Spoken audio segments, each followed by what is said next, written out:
नमस्कार मित्रों, Desai study centre में मैं गेवर देवासी एक बार फिर आपके साथ मेवाड़ का इतिहास जो कि हमारे बीते लेक्चर के अंदर चलता हुआ उसी को आगे बढ़ाते हुए आज हम्मीर सिसोदिया 1326 से 1364 ईस्वी जो कि संभावित इनका शासनावधि है।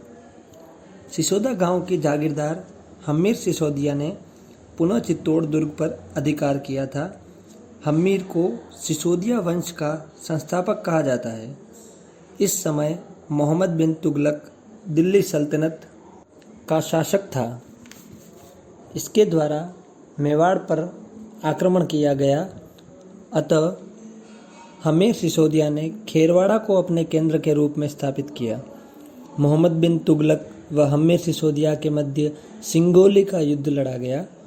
हम्मीर सिसोदिया ने विपरीत परिस्थितियों में मेवाड़ पर अधिकार किया था, इसलिए हम्मीर सिसोदिया को विषम घाटी पंचानन व मेवाड़ का उद्धारक कहा गया।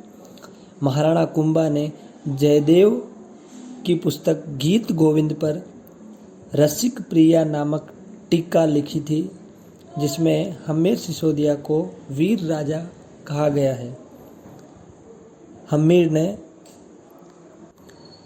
चित्तौड़ दुर्ग में अन्नपूर्णा माता के मंदिर का भी निर्माण कराया। नेक्स्ट, क्षेत्र सिंह। इनकी शासनावधि 1364 से 1382 के ईस्वी के आसपास मानी जाती है। हम्मीर की मृत्यु के बाद क्षेत्र सिंह मेवाड़ का शासक बना। क्षेत्र सिंह के काल में मालवा के साथ संघर्ष की शुरुआत हुई। क्षेत्र सिंह ने मालवा के शासक दिलावर खां को पराजित किया। क्षेत्र सिंह के दासी पुत्र चाचा व मेरा थे। इनके बारे में इतना ही। मेवाड़ के अलावा अन्य जो भी शासक, हम कोई भी शासक पढ़ते जिनके बारे में किन्हीं के बारे में ज़्यादा सूचना मिलती है, किन्हीं के बारे में कम, जो परीक्षा उपयोगी है उसी को लेते हुए हम उन शासकों का अध्ययन करेंगे। नेक्स्ट, राणा लाखा। इनका शासनावधि 1382 से 1421 के ईस्वी के आसपास मानी जाती है। राणा लाखा या लक्ष्य सिंह के काल में जावर में चांदी की खान का पता चला, जिससे मेवाड़ की आर्थिक स्थिति मजबूत हो गई। लाखा के काल में ही पिच्छू नामक बंजारे के द्वारा पिछोला झील का निर्माण कराया गया। इस पिछोला झील में गलकी नामक नटनी का चबूतरा बना हुआ है। राणा लाखा के काल में मारवाड़ में गृह क्लेश की स्थिति थी। मारवाड़ के शासक राव चूंडा ने राव रणमल के स्थान पर राव काना को मारवाड़ का शासक बना दिया था। अतः रणमल ने मेवाड़ से सैनिक सहायता प्राप्त करने हेतु अपनी बहिन हंसाबाई के विवाह का प्रस्ताव राणा लाखा के पुत्र कुंवर चूड़ा हेतु भेजा, परंतु हंसाबाई का विवाह राणा लाखा से इस शर्त पर हुआ कि राणा लाखा व हंसाबाई से उत्पन्न संतान को ही मेवाड़ का उत्तराधिकारी माना जाएगा। राणा लाखा के पुत्र कुंवर चूड़ा ने मेवाड़ से अपना अधिकार छोड़ दिया। कुंवर चूड़ा को मेवाड़ का भीष्म पितामह कहा जाता है। राणा लाखा के काल में दिल्ली सल्तनत के शासक गयासुद्दीन द्वितीय ने भिलवाड़ा के बदनौर नामक स्थान पर राणा लाखा से युद्ध किया, जिसमें राणा लाखा की विजय हुई और इस युद्ध के बाद हिंदुओं से लिया जाने वाला तीर्थ कर समाप्त कर दिया गया। राणा लाखा के काल में ही 1396 में गुजरात के जफर खां ने मांडलगढ़ पर आक्रमण किया, जिसे राणा लाखा ने विफल कर दिया।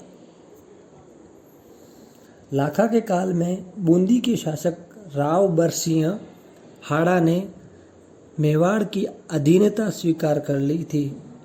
लाखा के दरबारी विद्वान धनेश्वर भट्ट व जोटिंग भट्ट थे। नेक्स्ट, राणा मोकल। इनका काल 1421 से 1433 ईस्वी के आसपास। इनकी राजमाता हंसाबाई थी। संरक्षक इनके थे कुंवर चूड़ा। पत्नी थी सौभाग्य देवी, परमार राजकुमारी थी ये। राणा लाखा की मृत्यु के बाद 12 वर्ष की आयु में मोकल मेवाड़ का शासक बना। राजमाता हंसाबाई के द्वारा कुंवर चूड़ा पर संदेह किए जाने के कारण कुंवर चूड़ा मेवाड़ से मांडू चले गए। मांडू मालवा के नियंत्रण में था और इस समय मालवा का शासक होशंग शाह था। हंसाबाई ने अपने भाई रणमल को मोकल का संरक्षक नियुक्त कर दिया। रणमल ने मेवाड़ में ऊंचे पदों पर राठौड़ों को नियुक्त कर दिया। अतः मेवाड़ के सिसोदिया सरदार रणमल के विरोधी हो गए। अब रणमल मारवाड़ के साथ साथ मेवाड़ का भी अप्रत्यक्ष रूप से शासक हो गया। 1428 में मोकल ने नागौर के निकट रामपुरा नामक स्थान पर फिरोज खां को पराजित किया था। गुजरात के शासक अहमद खां ने फिरोज खां को सैनिक सहायता दी थी। अतः मोकल ने 1433 में झीलवाड़ा नामक स्थान पर शिविर लगाया, जहां चाचा व मेरा ने मोकल की हत्या कर दी थी। सिसोदिया सरदार रणमल व मोकल दोनों के विरोधी थे। अतः महपा पवार के कहने पर चाचा व मेरा ने मोकल की हत्या कर दी थी। आज के लिए इतना ही। नेक्स्ट क्लास में हम महाराणा कुंभा के बारे में सविस्तार पढ़ेंगे। धन्यवाद।